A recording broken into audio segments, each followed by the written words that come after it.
Et si c'est maintenant que vous nous prenez en marche, je rappelle que vous êtes à l'écoute de Talk Politique sur Film Guinée. Nous sommes ensemble, nous drainons l'actualité, nous la faisons jusqu'aux portes de 22 heures. Et je le précise que vous aurez la possibilité de commenter tout cela, bien sûr, de commenter tous ces sujets. Et voilà, vous pouvez nous envoyer donc vos messages via nos plateformes digitales. Maintenant, on va attaquer cet autre sujet qui cristallise et qui s'inscrit dans le chapitre politique de la journée Khalil Kamara. Eh bien, il s'agit de la 6e rencontre du dialogue entre le gouvernement et les forces vives qui s'est tenue ce mercredi. Et au sortir de la rencontre, les médiateurs religieux, par la voix de Monseigneur Jacques Boston, ont laissé entendre que les choses évoluent plutôt dans le bon sens. Dans le bon sens, je ne le crois pas. Parce que je pense qu'on avait parlé de cette situation avant le mois de Ramadan. On s'attendait donc à une sortie de crise. Personne d'entre nous ici, en tout cas moi je ne fais pas partie parce que j'étais tout à fait pessimiste sur la question. Mais je pense que vous qui êtes optimiste, vous avez pensé qu'il y aurait une solution avant la fin du Ramadan. La rencontre s'est tenue, Khalil. Oui, beaucoup de gens disaient Paris ici. Avec quel résultat? Avec quel résultat? Le résultat, c'est qu'on n'a pas appris qu'il y aura reprise des manifestations. Ça, c'est bien déjà. Mais attendez, c'est pas terminé, mon cher Homo. Oui. Vous connaissez déjà ce qui se pointe à l'horizon. Vous savez que nous sommes quand même avec des partis aujourd'hui qui pratiquement n'ont pas la volonté. Je veux parler surtout de l'autre parti qui est le CNRD, parce que encore le dialogue, la volonté de dialogue n'est pas réellement affichée, même si c'est ce qu'on veut faire paraître au jeu du monde. Vous dites qu'il n'y a pas une volonté de la part du gouvernement. Moi, je pense qu'il n'y a pas de volonté. Pendant que le Premier ministre se déplace, je pense qu'il n'y a pas de volonté. Parce que ça, c'est pas une volonté. Je dis qu'il n'y a pas de volonté. Pourquoi je le dis? Oui, allez, ok. Parce que je pense que les points de discorde sont déjà connus et en tant que ces points de discorde là ne sont pas abordés, moi je pense que la volonté pour le dialogue n'existe pas, parce que vous ne pouvez pas envisager le dialogue et vous savez déjà que il y a des choses qui sont à la base de ces problèmes là. Donc si réellement le gouvernement à la tête, le Premier ministre Bernard Gomou voudrait qu'il y ait de l'accalmie, voudrait qu'il y ait de l'entente entre les acteurs politiques dans notre pays, il serait mieux d'abord de commencer par la libération des leaders de la société civile et politique. Parce que vous avez aujourd'hui des gens qui sont en prison avec, sans aucun titre. On ne sait d'ailleurs pas pourquoi jusque maintenant ils sont détenus. Je veux parler de Foningue Mengue, je veux parler d'Ibrahima Diallo, qui ont manqué à leur famille et qui ont manqué même à la population guinéenne, parce que ce qu'ils jouent comme rôle dans notre pays, ça y va de l'intérêt de tous. Donc je crois que si la volonté était là, moi je pensais d'ailleurs qu'à partir du mois de Ramadan, on aurait d'abord libéré ces responsables-là, ce qui n'est pas fait. Alors quand on dit qu'il y a eu aujourd'hui une rencontre avec les acteurs religieux, avec les acteurs politiques, je pense qu'on est en train encore de tergiverser autour de l'essentiel. Parce que l'essentiel, c'est connu. Et en tant qu'on ne pointe pas le doigt à l'essentiel, on ne s'en sortira pas. Il faut s'attendre dans les jours à venir. C'est quand les gens comme Sékou Koundouro vont maintenant commencer à lancer des appels à manifester, et vous savez les résultats les dégâts néfastes qui résultent de ces manifestations, on va encore commencer à tendre la main pour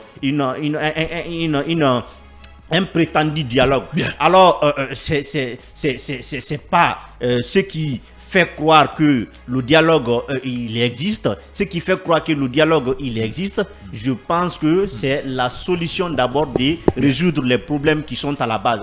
Tant que ces problèmes-là ne sont pas résolus, mon cher Homo, il ne faut pas penser à la réussite de ces dialogues. Alors, Mamadou Abalde, sauf qu'à l'issue de cette rencontre, on a écouté les religieux à travers leur porte-parole qui affirment que les lignes bougent. Les lignes bougent, oui, il y a de l'espoir, bien entendu. Est-ce que vous ne partagez pas, il n'y a pas de raison aussi d'espérer avec ces religieux là, à partir du moment où quand même il y a eu rencontre, il y a eu échange entre le Premier ministre, voilà, d'une part, et les représentants des forces vives de la nation d'autre part.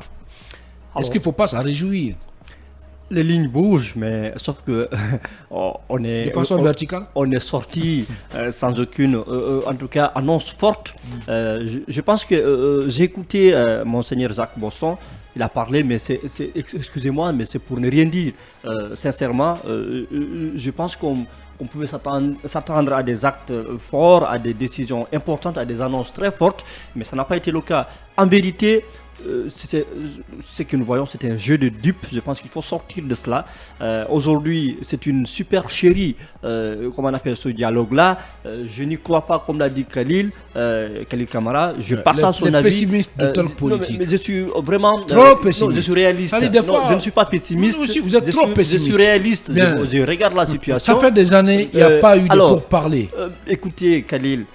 Mais combien de temps ça a pris? On a eu tout le Ramadan, tout le mois de Ramadan, quand même pour faire preuve de bonne volonté. C'était une période de trêve. Mais on pouvait quand même avancer s'il y avait de la volonté. Je pense qu'il n'y a pas eu de la volonté sincère de la part du gouvernement transitoire.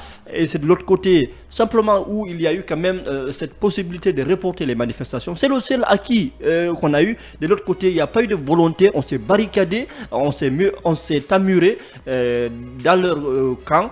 Et je pense qu'aujourd'hui, on constate, ça n'a rien donné. C'est ça l'effet. Il faut appeler un chat un chat. Si on ne le dit pas, je pense qu'on trouvera d'autres mots, d'autres acrobaties pour peindre la situation. Je pense qu'il faut se rendre à l'évidence aujourd'hui qu'on est dans un blocage et il faut véritablement qu'il y ait une véritable volonté pour débloquer la situation. Est-ce que vous partagez ce pessimisme affiché par nos deux amis Yaya et Khalil? Bon, Khalil, moi je dirais que je suis partagé entre... Ils sont vraiment dans un pessimisme. Je suis partagé entre le pessimisme de l'intelligence je voudrais et l'optimisme de la volonté. Je voudrais préciser ça. C'est que nos deux amis sont vraiment frappés par un pessimisme précambrien. Tiens. C'est ça. Merci pour cette nouvelle trouvaille, Khalil. Bon, moi, comme je l'ai dit tout à l'heure, je suis partagé entre le pessimisme de l'intelligence et l'optimisme de la volonté. Bien. C'est du 50-50 pour moi. Et 50-50. Oui, c'est du 50-50, comme disent les Anglais. Oui. En réalité, on nous dit que les lignes ont vraiment bougé. Et c'est la troisième fois que j'entends Monseigneur Jacques Poston le dire. Maintenant, qu'est-ce qu'il va en sortir? Ils nous ont promis une déclaration qui va se faire très bientôt. C'est pour quand? Demain, après-demain, on ne sait pas trop. Mais s'il nous dit, on peut peut-être le prendre comme ceci. C'est un religieux, ayons confiance, mais il faut y aller aussi avec des pincettes. Je ne crois pas à 100%, mais je ne doute pas à 100% aussi, comme je l'ai dit. Et on espère en tout cas que le gouvernement, parce que tout repose sur le gouvernement, tout lui revient. Et c'est le gouvernement à la clé de cette situation. Ils ont la clé du problème. C'est à eux justement d'aller vers cette solution. Parce qu'après tout, qui a appris? C'est peut-être la Guinée tout entière. Mais en majorité, c'est le gouvernement parce que c'est eux qui sont les leviers du pouvoir. C'est eux qui sont en train de constituer une sorte de blocage, à mon avis. Parce que toutes ces arrestations qu'on a eues, toutes ces détentions arbitraires, détentions préventives prolongées, sans pratiquement des raisons véritables, j'avoue que tout ceci, c'est le gouvernement qui est en train de poser ce genre d'acte. Donc, s'il, comment on appelle, le Premier ministre est parvenu à arracher quelque chose du gouvernement et du CNRD, ce serait tant mieux. Et récemment, souvenez-vous que le Premier ministre a eu des petits soucis avec le ministre de la Justice. Est-ce que ce n'est pas lié à ça, aux différentes concessions qu'il faut accorder aux réclamations des politiques?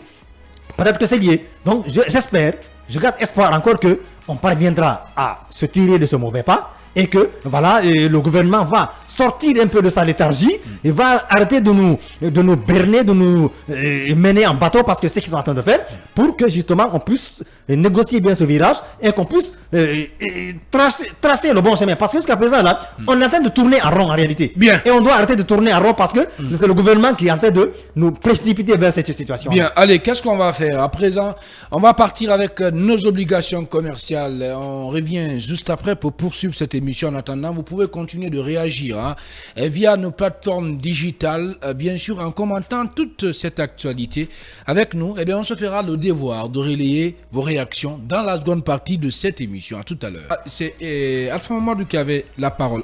Alors, est-ce qu'il faut espérer à une sortie de crise, à une possibilité de compréhension, de compromission même, si vous voulez, entre les protagonistes et bien entendu je préfère le compromis. Oui. Bon, je pense qu'on peut toujours, il faut espérer. Il faut toujours entretenir cette flamme, cette lueur d'espoir, même si elle n'est pas aussi grande que ça. Parce que il faut voir l'intérêt du pays et voilà, qu'est-ce qui va en sortir. bien malin encore qu'il le sait, parce que Jacques Poston ne nous a vraiment pas dévoilé de quoi il a été question. Moi, je pense que des rencontres comme ça, quand elles se tiennent, c'est bon de griffonner quelque chose, de faire un petit communiqué pour sortir quand même les gens un peu de cette inquiétude, de cette angoisse, pour un peu étancher la curiosité, parce que les gens sont curieux. On se pose des questions, voilà pourquoi ici on n'est pas forcément sur la même longueur d'onde. Il y en a qui savent que le gouvernement, c'est des gens qui roulent souvent les gens dans la farine. C'est des gens qui sont dans l'hypocrisie, entre guillemets. Alors que les opposants, eux aussi, ils sont prêts à en découdre. Ils vont appeler leurs manifestants à sortir de la rue pour braver les interdictions de manifester qui sont illégales. C'est pourquoi je parle de compromission. J'ai parlé de compréhension, de compromission. Oui, je te rejoins finalement, Khalid. Puisqu'hier, ici, on a écouté des leaders à Film Guinée qui ont dit non, nous, on ne s'attend à rien du tout. Eh bien, c'est comme ça.